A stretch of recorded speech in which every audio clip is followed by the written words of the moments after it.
मनुष्य जीवन का लक्ष्य क्या है?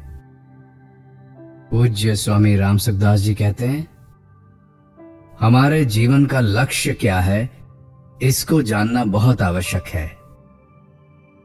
जैसे कोई आदमी अपने घर से तो निकल जाए, पर कहां जाना है इसका पता ही ना हो तो क्या दशा होती है। वो किसी से पूछे कि मुझे मार्ग बताओ, पर कहां का बताएं? कहीं का बता दो, तो फिर कहीं चले जाओ, बताने की जरूरत क्या है। अगर ये उद्देश्य बन जाए कि हमें बद्री नारायण जाना है, तो फिर उसका मार्ग भी मिल जाएगा, वहां जाने के साधन भी मिल जाएंगे और बताने वाला भी मिल जाएगा। कहां से जाना है, कैसे जाना है, पैदल जाना है कि मोटर से, ये सब तो बाद में हो जाएगा। पर हमें बद्री नारायण जाना है, यह विचार तो पहले खुद का ही होना चाहिए। ऐसे ही मनुष्य जन्म का मूल उद्देश्य भगवान की प्राप्ति करना है, परंतु मनुष्य जन्म पाकर भी इस उद्देश्य को न पहचानने के कारण मनुष्य पतन के मार्ग पर जा रहा है। यह मनुष्य जन्म बहुत जन्मों के अंत में मिलता है। लब्धवा सुदुर्लभम इदम बहु संभवान्ते, श्रीमद् भगवद गीता। बहुनाम जन्मनामन्ते, गीता अध्याय 7। एक मार्मिक बात है कि ये मनुष्य जन्म सब जन्मों का आदि जन्म भी है और अंतिम जन्म भी है। जन्मों का आरंभ भी मनुष्य जन्म से हुआ है और उनका अंत भी मनुष्य जन्म में ही होगा।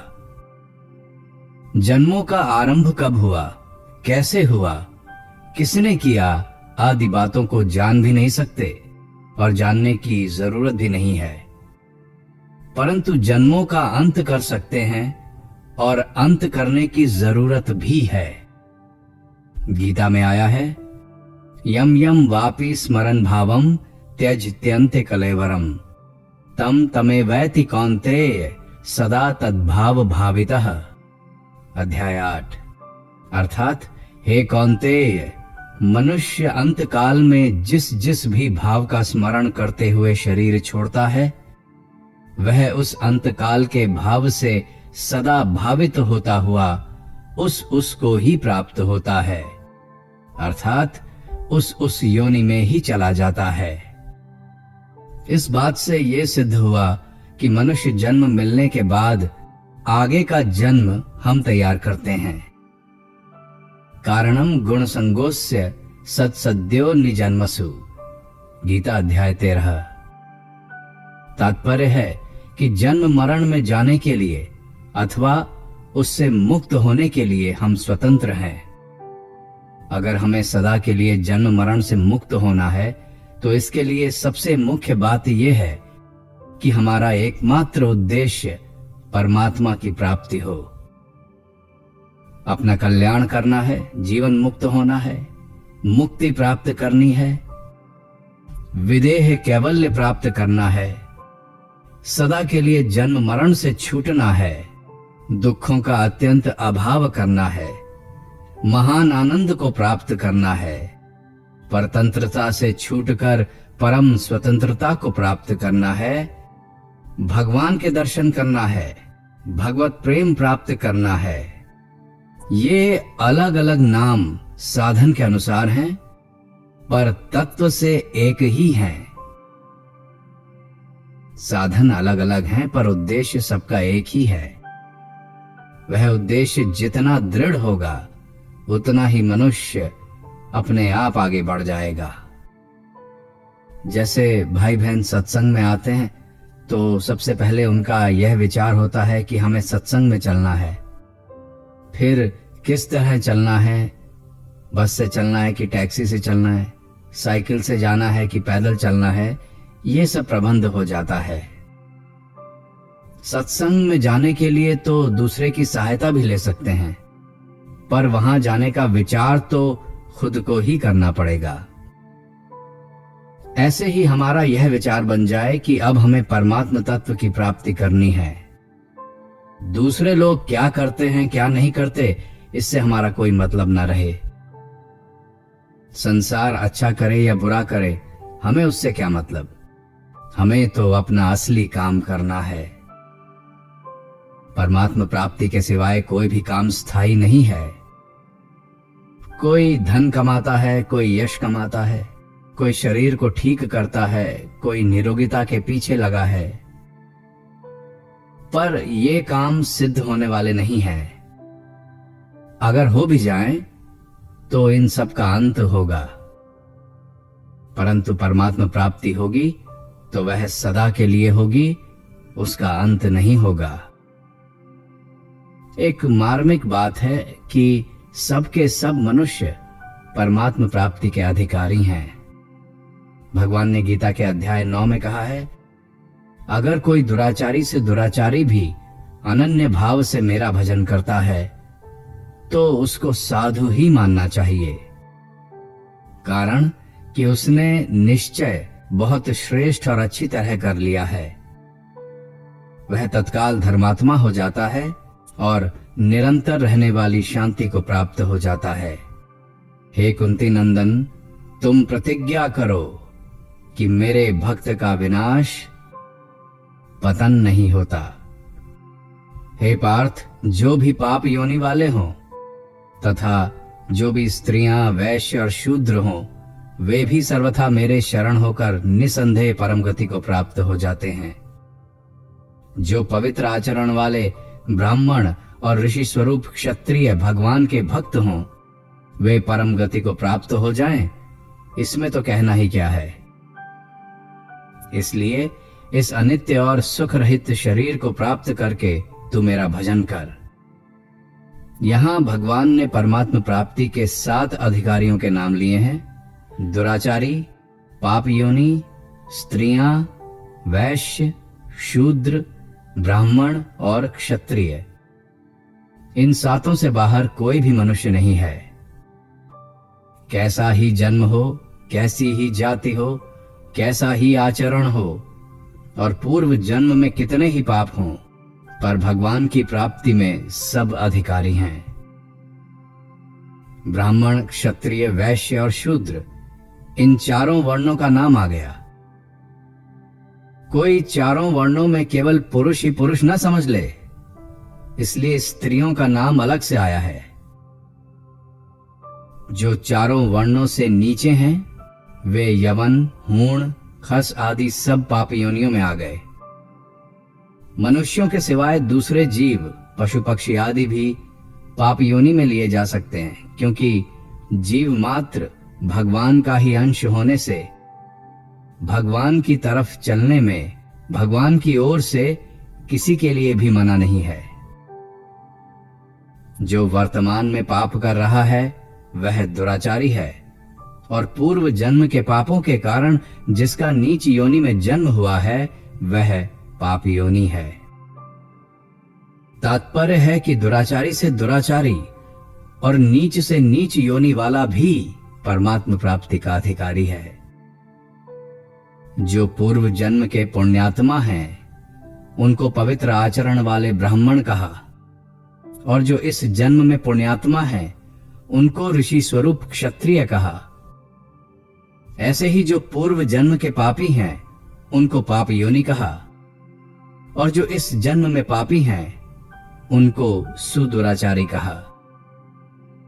ये सभी प्रकार के मनुष्य परमात्मा को प्राप्त कर सकते हैं। इसलिए अनित्य और सुख रहित इस शरीर को पाकर, अर्थात हम जीते रहें और सुख भोगते रहें, ऐसी कामना को छोड़कर भगवान का भजन करना चाहिए। यह मनुष्य शरीर भजन के लिए है, सुख भोग के लिए नहीं। मानस में आया है, एहि तन कर फल विषय न भाई। भजन करने के लिए ही सबसे पहला काम है अपने उद्देश्य को पहचानना। उद्देश्य की दृढ़ता होने पर उसकी पूर्ति की सामग्री अपने आप मिलेगी। किम पुनर्ब्राह्मणा पुण्या भक्ता राजर्षय स्थिता। इसके बीच में भक्ता पद आया है, जिसका तात्पर्य है कि पवित्र आचरण वाले ब्राह्मणों की और ऋषि स्वरूप क्षत्रियों की महिमा नहीं है, बल्कि उनमें जो भक्ति है उस भक्ति की महिमा है। इसलिए भगवान ने पहले ही कह दिया, मैं संपूर्ण प्राणियों में समान हूं। उन प्राणियों में न तो कोई मेरा द्वेषी है और न कोई प्रिय है, परंतु जो भक्ति पूर्वक मेरा भजन करते हैं वे मेरे में हैं और मैं उनमें हूं। तात्पर्य है कि भगवान का न तो दुराचारी तथा पाप योनि के साथ द्वेष है और न पुण्यात्मा ब्राह्मणों तथा क्षत्रियों के साथ स्नेह है। वे तो सब प्राणियों में समान हैं। परंतु जो भक्ति पूर्वक भगवान का भजन करता है वह किसी भी देश, वेश, वर्ण, आश्रम, जाति, संप्रदाय आदि का क्यों न हो, उसका भगवान से घनिष्ठ संबंध है। इसलिए भगवान ने भजन करने की आज्ञा दी है, भजस्व माम। परंतु यह तभी सिद्ध होगा जब हमारा ये दृढ़ उद्देश्य होगा कि हमें इसी जन्म में परमात्म तत्व को प्राप्त करना है। ये कितनी विलक्षण बात है कि हम कैसे ही हों, पर भगवत प्राप्ति के लिए हम सबके सब अधिकारी हैं। भगवान ने कितनी छूट दी है। भगवान ने भजन करने के लिए मनुष्य शरीर दिया है, तो फिर भजन करने की सामग्री भी बचाकर नहीं रखी है। अन्यथा ये भजन्ति तु माम भक्त्या और भजस्व माम ऐसा कैसे कहते? हम भी भगवान से कह सकते थे कि महाराज, आपने हमारे को साधन सामग्री दी ही नहीं, हमारी सहायता की ही नहीं, फिर हम भजन कैसे करें? पर हम ऐसा नहीं कह सकते, क्योंकि भगवान ने सबको भजन की पूरी साधन सामग्री दी है। जैसे कहीं सत्संग का आयोजन होता है तो पहले उसकी तैयारी करते हैं, बाद में लोगों को निमंत्रण देते हैं। पंडाल पहले बनता है, लोगों को बाद में बुलाते हैं। ऐसे ही भगवान ने मनुष्य जन्म दिया है तो अपनी प्राप्ति की सामग्री पहले दी है। भगवान ने दुराचारी से दुराचारी तथा पाप योनि को भी अपनी प्राप्ति का निमंत्रण दिया है, और ब्राह्मण, क्षत्रिय, वैश्य, शूद्र तथा स्त्रियों को भी अपनी प्राप्ति का निमंत्रण दिया है। अब जरूरत इस बात की है कि हम अपना उद्देश्य भगवत प्राप्ति बना लें। संसार में बिना स्वार्थ के सबका हित करने वाले दो ही हैं, भगवान और उनके भक्त। हेतु रहित जग जुग उपकारी, तुम तुम्हार सेवक असुरारी। मानस। परोक्ष रूप से सबका हित करने वाले भगवान हैं और प्रत्यक्ष तथा परोक्ष दोनों रूप से सबका हित करने वाले संत महात्मा हैं। भगवान में एक विलक्षणता और भी है कि वे सब कुछ देकर भी लेने वाले को उसका पता नहीं लगने देते। इस ढंग से देते हैं कि लेने वाला उन वस्तुओं को अपनी ही समझने लगता है। यह विलक्षणता एक नंबर में भगवान में है और दूसरे नंबर पर संतों में। भगवान और संत बिना हेतु सबका उपकार करते हैं, किसी हेतु को लेकर नहीं। वे किसी देश, वेश, व्यक्ति, वर्ण, आश्रम, संप्रदाय आदि का पक्षपात न करके स्थावर जंगम रूप मात्र जगत का उपकार करते हैं।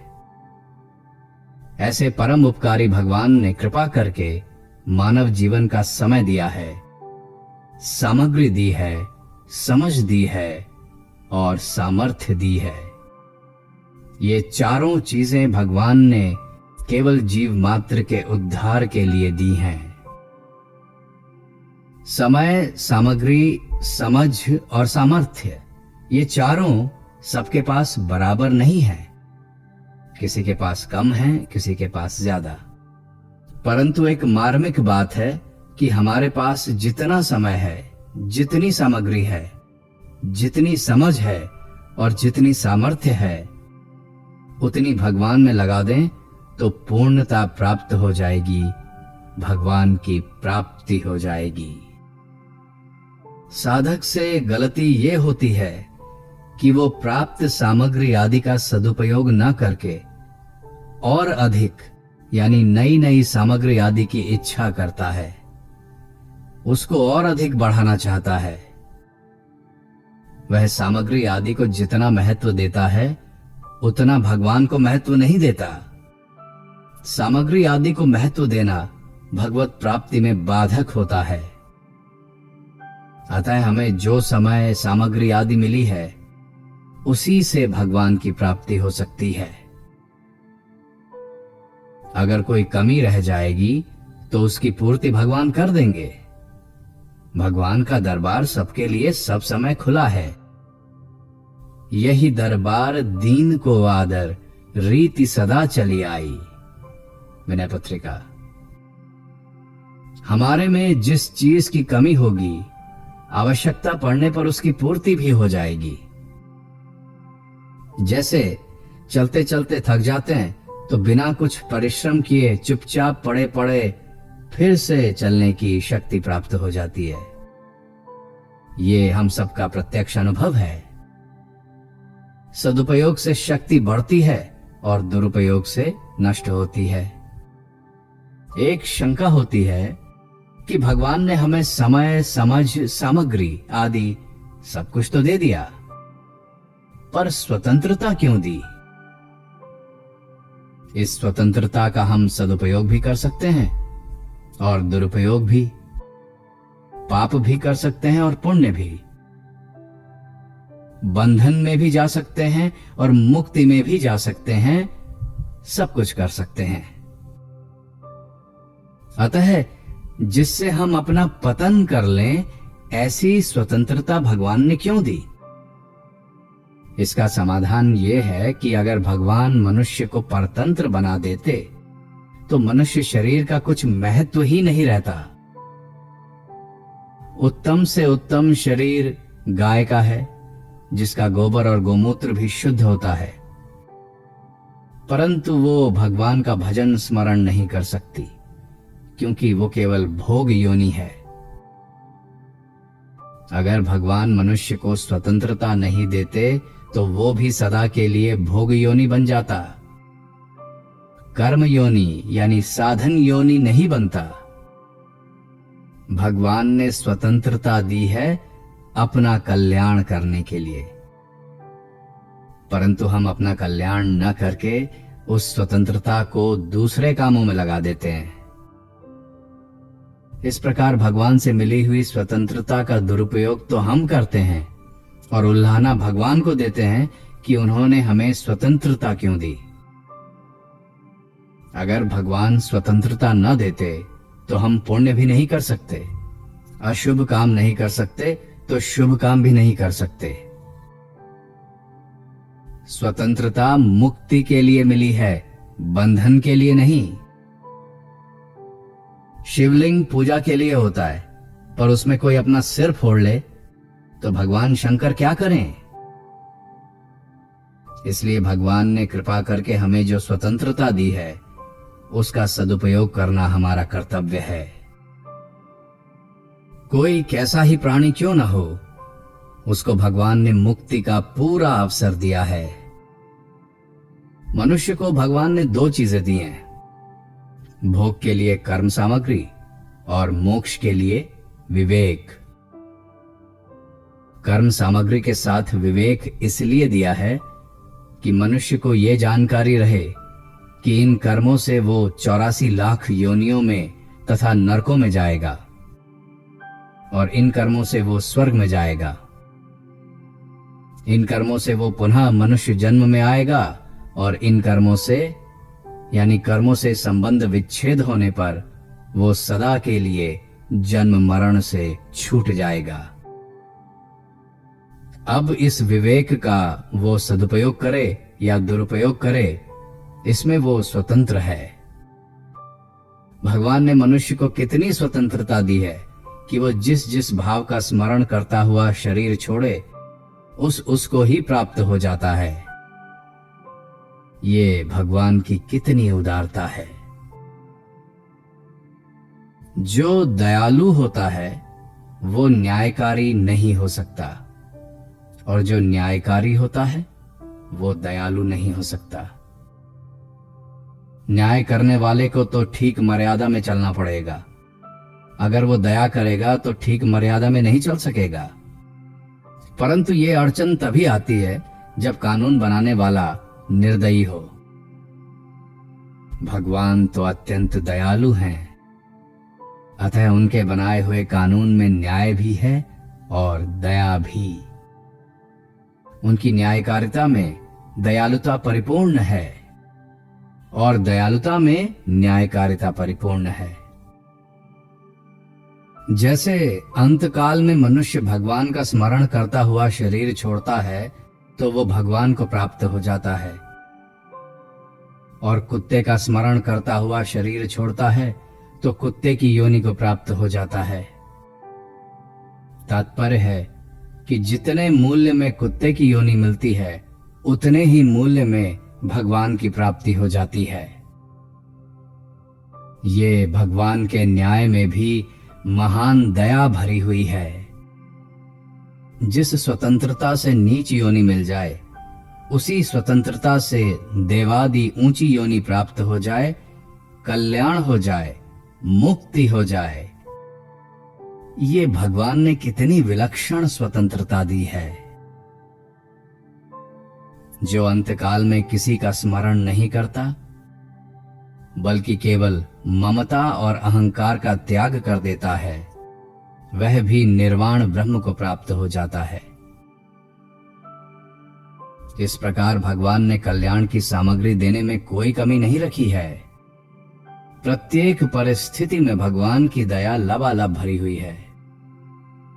पुण्य के फल यानी अनुकूल परिस्थिति में भी भगवान की दया है, और पाप के फल प्रतिकूल परिस्थिति में भी भगवान की कृपा है। अनुकूल परिस्थिति में साधन करने में सहायता मिलती है, और प्रतिकूल परिस्थिति में पापों का नाश होकर कष्ट सहने की सामर्थ्य आती है। चाहे अनुकूल परिस्थिति आए चाहे प्रतिकूल परिस्थिति आए, हमारा काम तो भगवान के सम्मुख होकर उनका भजन करना है, और वो भजन तब होगा जब हम दृढ़तापूर्वक एक उद्देश्य लक्ष्य बना लेंगे कि हमें तो भगवान की प्राप्ति ही करनी है।